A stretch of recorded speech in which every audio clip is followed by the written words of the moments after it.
4-5세기의 증거 9가지를 정리해 보았습니다. 1. 명료하고 선명한 의식. 임사체험을 한 대부분의 사람들은 신체적인 검사와 의학적인 관찰을 했을 때 의식이 없고 의학적으로 죽었다고 판명이 되었는데도 아주 명료한 의식을 갖고 있는 겁니다. 76%가 육신 속에 있을 때보다 훨씬 더 의식이 명료했다고 대답했습니다. 이것은 의학적으론 설명이 불가능합니다. 사실 꿈이건 환각이건 정신병이건 변질된 의식이건 모든 인간 의식의 병리학적 상황은 경험이 끊깁니다.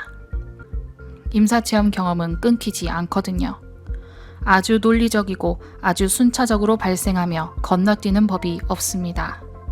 1975년 이전의 임사체험자들과 현재를 비교하는 연구도 있었습니다. 결과는 근본적으로 절대적으로 완전히 똑같았습니다. 2. 현실적인 유체이탈 경험. 유체이탈은 임사체험의 가장 흔한 요소 중의 하나입니다. 체험자들의 75.4%가 유체이탈을 경험했다고 했습니다. 임사체험자들이 후에 육신으로 돌아와 보고 들은 것들을 확인하여 그것을 정확한 사실이라는 것을 증명하였습니다. 다수의 임사체험이 지닌 놀라운 점은 임사체험 중에는 그들이 있는 곳에서 어떤 사물이 멀리 있다 해도 볼 수 있다는 점입니다. 이것을 360도 비전이라고 부릅니다. 보통 삶을 살아가는 우리들은 두개골 속 눈구멍에 눈이 들어가 있기 때문에 파이 모양의 시각을 가지고 있어 지역적으로만 볼 수 있습니다. 결국 임사체험이 뇌와 감각 기능으로 인해 오는 현상이라는 것이 아니라는 것을 증명하고 있는 것입니다. 저는 287명의 유체이탈 경험을 조사하여 97.6%의 임사체험자들이 유체이탈 후 관찰한 세부 사항들이 정확히 사실이었다는 것을 확인했습니다. 심장이 멈춘 채 의식이 유체이탈을 해 몸이 있던 수술실을 빠져나와 수유실로 간 사례, 수술실에서 간이 식당으로 가서 가족들이 하는 이야기를 듣고 이를 의료진에게 말해주는 사례도 있었습니다. 3.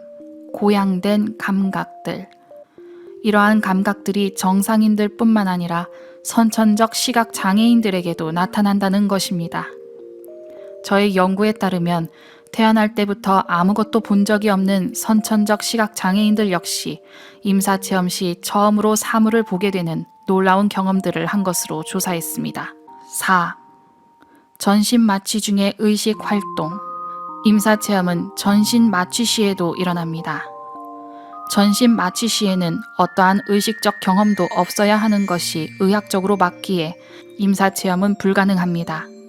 어떤 회의론자들은 임사체험이 마취가 덜 된 상태에서 이루어진 것이라고 반론하지만 어떤 임사체험자들은 마취약의 정량 초과로 인해 일어나기도 하기에 이를 반증합니다. 또한 전신 마취 시의 임사체험자들과 일반적인 죽음 상태의 임사체험을 구별 지을 수 없이 동일합니다. 이것은 결국 임사체험이 육신의 뇌 기능으로부터 완벽히 독립된 일이라는 강한 증거입니다. 5. 완벽한 삶의 회고. 임사체험자들은 삶의 회고를 증언하는데 실제 있었던 일들, 실제 장소를 보게 되며 잊었던 사건들도 함께 보게 됩니다. 또한 자신이 기억하지 못하는 아주 어린 시절의 기억을 보기도 합니다. 뇌에 산소가 공급되지 않는 죽음의 순간에 이러한 완벽한 뇌의 활동은 불가능합니다. 이러한 임사체험의 경험이 현실로 느껴졌는지에 대한 설문에 1122명 중 1071명인 95.5%가 임사체험은 명확한 현실이었다고 답했습니다. 7. 어린 아이들의 경험. 임사체험을 경험한 어린이들은 죽음, 종교, 임사체험에 대한 개념을 갖기에는 아주 어린 나이였습니다. 그리고 저는 5세 미만과 6세 이후 그룹의 임사체험을 비교해 본 결과 어떠한 다른 점도 발견하지 못했습니다. 8. 전 세계적인 일관성. 체험자가 어느 나라 사람이든 증언은 늘 일관적입니다. 체험자가 인도의 힌두교인이든 이집트의 회교도인이든 미국의 기독교인이든 증언의 일관성과는 전혀 상관이 없습니다. 전 세계적으로 이러한 증언들이 보여주는 공통성은 실로 놀라울 따름입니다. 9. 깨어난 뒤 삶이 변화함. 임사체험 후 체험자들의 삶이 크게 변한다는 것을 쉽게 발견할 수 있습니다. 이러한 사후 영향력은 아주 강력하고 아주 오래 지속되며 삶이 180도 변하기도 합니다.